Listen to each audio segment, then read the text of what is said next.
Hi வணக்கம் friends, எல்லோரும் நல்லா இருக்கிறீங்களா? நானும் நல்லா இருக்கிறேன். இன்றைக்கு நான் செய்த நண்டு குழம்பு செய்முறையைத்தான் உங்களோட ஷேர் பண்ணலாமண்டி இருக்கிறேன். இதை நீங்களும் ட்ரை பண்ணி பாருங்கோ. இதற்குரிய இந்த கறி திக்கா வாரத்துக்கான டிப்ஸ் எல்லாம் நான் உங்களுக்கு சொல்லி தந்திருக்கிறேன். இதே மாதிரி நீங்கள் செய்து பார்த்தா உங்களுக்கு பிடித்த மாதிரியான ஒரு நண்டு கறி ரெடி ஆகிடும். வாங்கோ வீடியோக்குள்ள போகலாம்.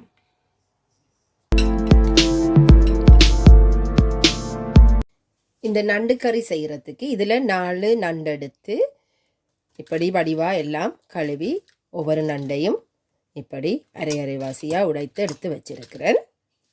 இதில் ஒரு மிக்சி ஜாரில் ஒரு கையளவு இப்படி தேங்காய் துண்டுகள் கொஞ்சம் எடுத்திருக்கிறேன். பூண்டு பற்கள் ஒரு 7லிருந்து 8 பூண்டு பற்கள் எடுத்தேன். நான் நண்டுக்கு எப்பவும் பூண்டு இஞ்சி கூட போட்டு செய்கிறது நல்லது. வாய்வு தன்மைகளை இல்லாமல் செய்கிறதுக்காக இஞ்சி துண்டு ஒரு 2 இன்ச் அளவுக்கு நாங்கள் எடுத்து வெட்டி போடலாம். இதை இப்போ நல்ல தண்ணி விட்டே நாங்கள் நல்ல பசையாக அரைத்து எடுத்துக்கொள்ளுவோம். இப்போ இதுக்கு பெரிய வெங்காயம் 1, 2 பச்சை மிளகாயும் சேர்த்துக்கொள்ளுறேன்.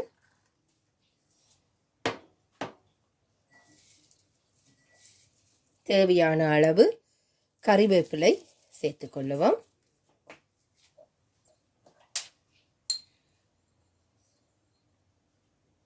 ஒரு 3/4 டீஸ்பூன் மஞ்சள் தூள் சேர்த்துக்கொள்ளுவோம்.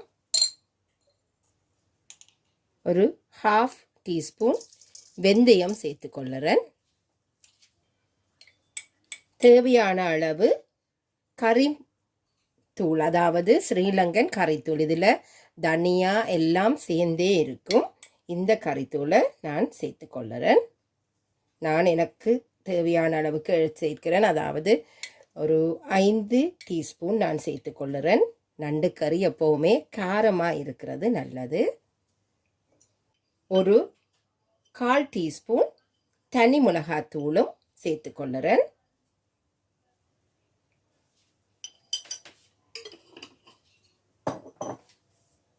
இதற்கு தேவையான அளவு உப்பு சேர்த்துக்கொள்ளுவோம். ஒரு 2 கப் தண்ணி சேர்த்துக்கொள்ளுறேன். இது காணாட்டிக்கு நாங்கள் பிறகும் சேர்த்துக்கொள்ளலாம். எல்லாத்தையும் இப்போ ஒரு மூழ்கிற அளவுக்கு தண்ணி இருந்தால் காணும். அதுக்கு மேலால் தண்ணி வேணுமென்று இல்லை.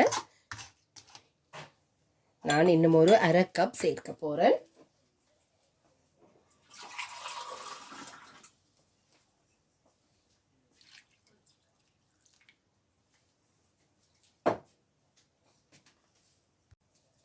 இப்போ இதை மூடி போட்டு மூடி அவித்து கொள்ளுவோம்.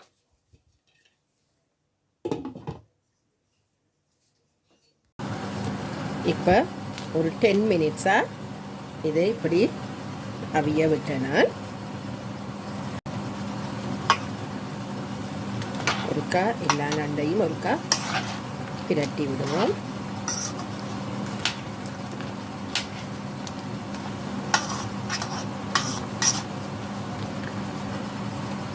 இப்போ அரைத்தெடுத்த தேங்காய் பூண்டு இஞ்சி சேர்ந்த இந்த விழுதையும் அப்படியே நான் இதில் சேர்த்துக்கொள்ளுறேன்.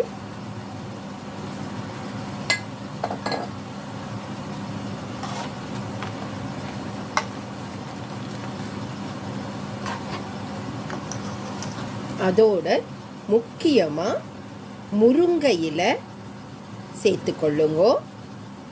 அது சுவையாகவும் இருக்கும். அதே நேரம் இந்த நண்டில் இருந்து உங்களுக்கு வார வாய்வு தொல்லையோ அதுகளையும் தீர்க்கக்கூடிய மாதிரி இருக்கும்.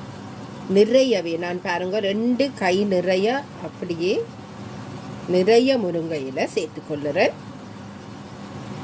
ஆரோக்கியமான ஒரு இலை இந்த இலை. ஆனபடியாக நீங்கள் பயப்படாமல் எவ்வளவும் சேர்த்துக்கொள்ளலாம்.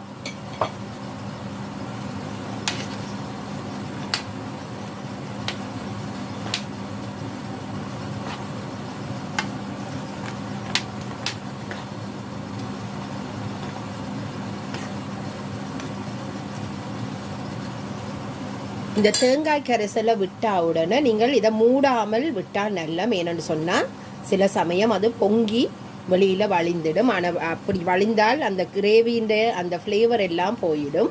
அதுக்காக மூடாமல் கொஞ்சம் நேரம் அவிக்கிறது நல்லது.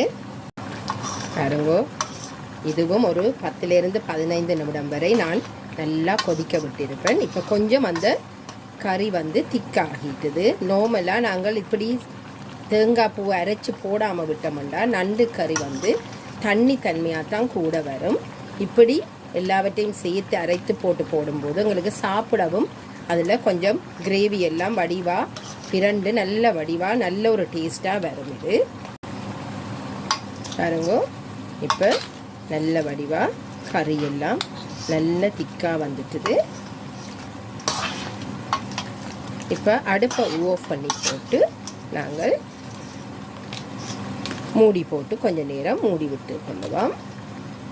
பாருங்க, கறி நல்ல திக்காக வந்துட்டுது. எங்களுக்கு இவ்வளவும் போதுமானதாக வத்த விட்டால் எங்களுக்கு சாப்பிட்றதுக்கு கறி ஒன்றும் இருக்காமல் இருக்கும்.